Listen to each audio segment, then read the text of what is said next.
I'm Mike Smith, and you're watching The Harbor.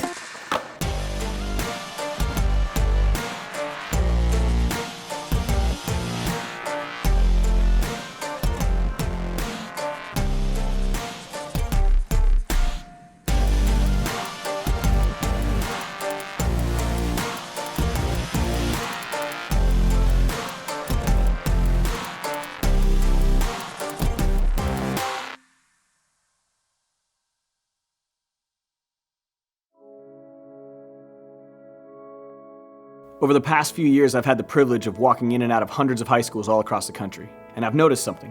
Every time I walk in, it's kind of the same thing.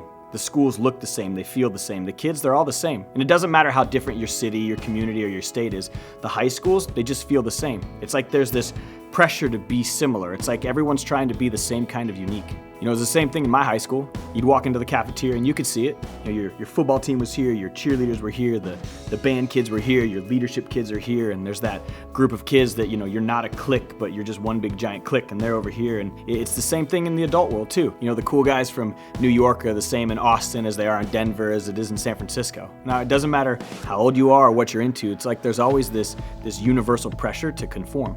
And why do I think we do it? Why do I think we fall into this pressure of trying so badly to fit in? It's because we're scared. I think most people are terrified of what people think about them. Most people are so busy trying to impress someone, oftentimes people that they don't even like, that we go to these incredible lengths just to try to fit in. It breaks my heart today to see how many young people have compromised who they are and what they believe in because of this fear of just not fitting in. So where does this pressure come from? It comes from the pressures we have at home. It comes from the pressures that we have at school. It comes from the pressures on our sports team or the groups that we're a part of. The pressures come from the TV that we watch, the magazines that we read, the music we listen to. It even comes from online. It comes from this desire to wanting to have a photo have a certain amount of likes or reblogs or revines. It comes from wanting our videos to be shared so many different times. These pressures come from all different places. So what's happening at a base level? It's like we're letting the outside world tell us who we are and what we're supposed to be and what's expected of us.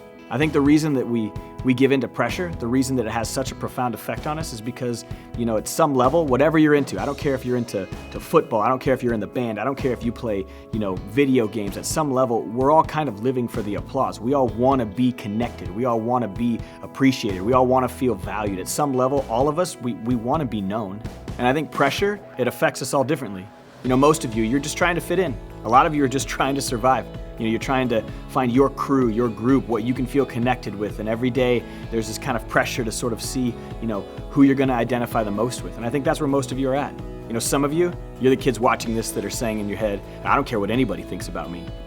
But we all know that you're the ones who actually care the most about what people think about you. And then there are some of you who are kind of like me. There's this pressure to look a certain way, be a certain thing, and you give into that. I was that kid that was, as long as people were talking about me on a Monday morning when they got back to school and the crazy things that I did over the weekend, I was happy. And then there's this group of students, it's like this pressure just doesn't really have an effect on them. They're comfortable in their own skin, they're confident with who they are. Pressure, it really does have a different effect on all of us.